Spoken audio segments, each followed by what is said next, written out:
Bienvenue à tous sur La Lettre Pro, le podcast IA. Je suis Brulatour, le rédacteur en chef de La Lettre Pro.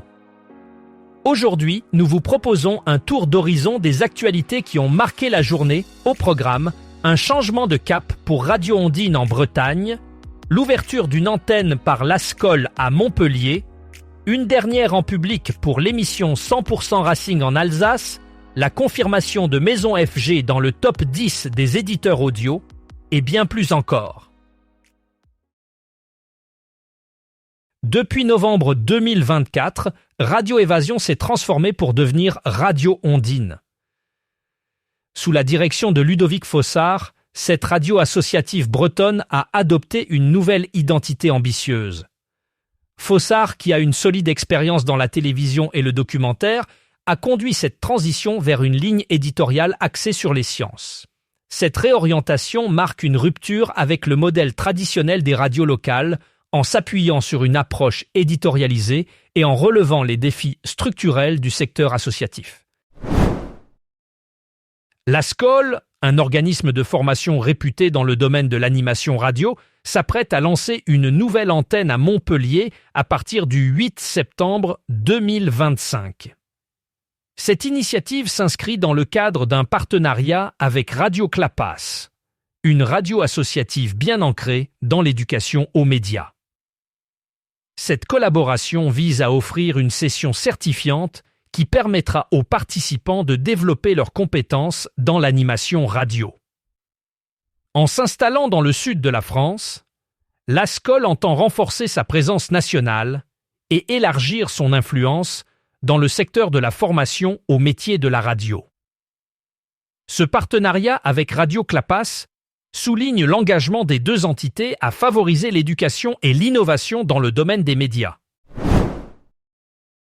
Aujourd'hui, c'est un moment spécial pour Ici Alsace avec la dernière émission publique de 100% Racing, diffusée en direct du stade de la Méno. Ce lundi, 19 mai 2025, de 16h à 19h, l'équipe d'Ici Alsace installe son studio au cœur du stade pour célébrer la fin de saison du Racing Club de Strasbourg. Ce rendez-vous promet 3 heures de programmation riche en contenu, tant sur les ondes qu'en ligne. L'émission accueillera divers acteurs locaux, dont des jeunes licenciés, des dirigeants, des entraîneurs et bien sûr des supporters fidèles. La présence de Marc Keller, le président du RC Strasbourg, pour un échange en direct entre 18h et 19h, ajoute une dimension particulière à cette édition. Tout au long de la saison, 100% Racing a su se connecter avec les clubs amateurs de la région. Et cette émission finale ne fait pas exception. Pour ceux qui ne peuvent pas être présents, la réécoute sera disponible sur le site ici.fr/Alsace. Maison FG célèbre un nouveau jalon dans l'univers de l'audio digital, atteignant un record historique avec 3,83 millions d'écoutes digitales mondiales en avril 2025.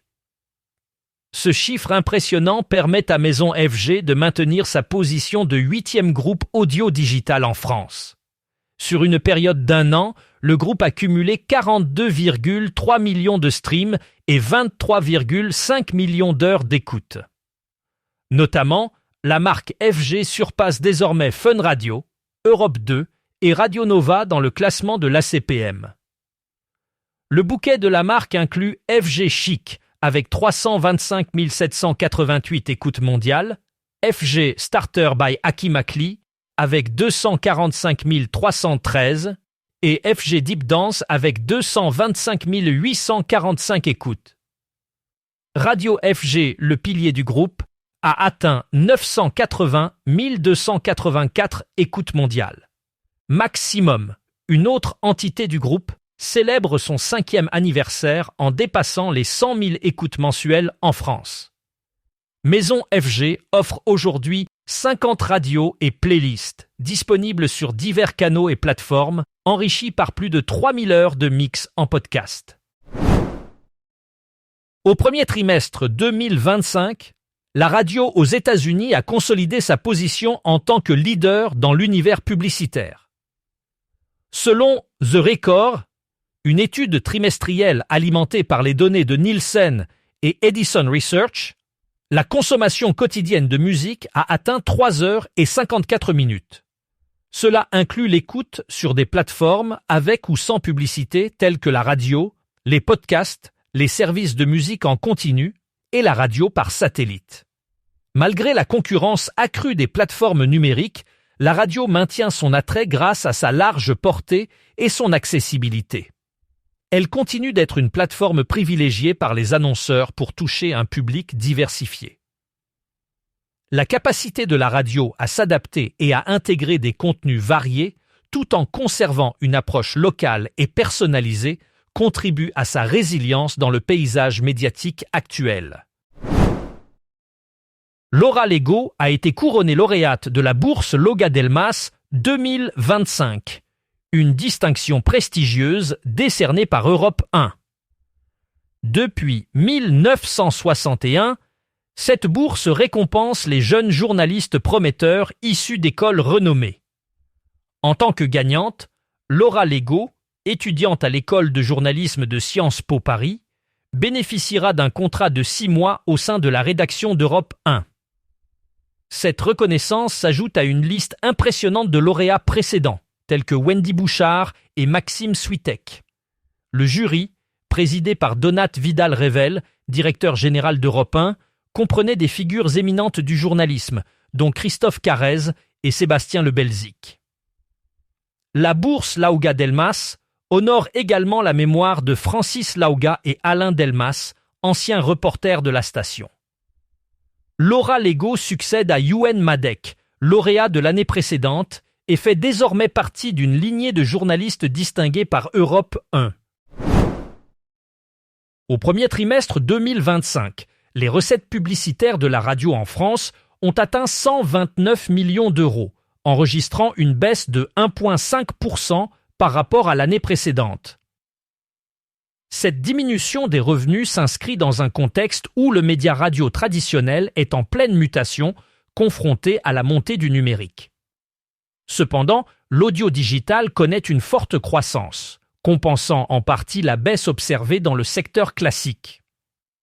Les annonceurs semblent se tourner de plus en plus vers des plateformes numériques pour capter l'audience, profitant de la flexibilité et de la diversité des contenus qu'elles offrent.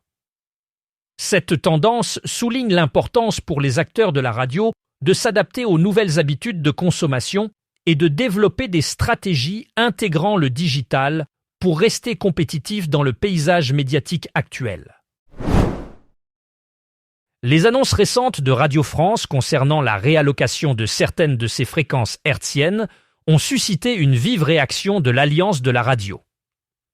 Ce groupement, composé des principaux opérateurs privés, a exprimé des inquiétudes quant aux conséquences économiques et structurelles de cette bascule stratégique. En effet, ces décisions pourraient modifier l'équilibre du secteur radiophonique en France, notamment en ce qui concerne la répartition des audiences et des ressources publicitaires. L'Alliance de la radio appelle à une vigilance accrue pour évaluer l'impact de ces changements sur l'ensemble des acteurs du marché. Radio France, quant à elle, défend sa stratégie en soulignant l'importance d'évoluer et de s'adapter aux nouvelles réalités numériques pour rester compétitive. Cette situation met en lumière les tensions entre les différents acteurs du secteur quant à la répartition des ressources et des fréquences dans un paysage médiatique en pleine transformation. Enfin, en Irlande, l'audience de la radio atteint un sommet historique. Selon le dernier rapport Ipsos/JNLR, de avril 2024 à mars 2025, 3,94 millions d'auditeurs écoutent la radio chaque semaine, un chiffre jamais atteint auparavant. Cette augmentation reflète une évolution des habitudes d'écoute et une diversification des supports. Alors que les plateformes numériques gagnent du terrain, la radio en Irlande continue de captiver un large public. Cette tendance souligne l'importance de la radio comme média de choix, capable de s'adapter aux nouvelles technologies tout en conservant son attrait traditionnel. Pour plus de détails sur cette tendance et d'autres actualités, rendez-vous sur notre site lalettre.pro où vous pouvez également vous abonner à notre newsletter quotidienne.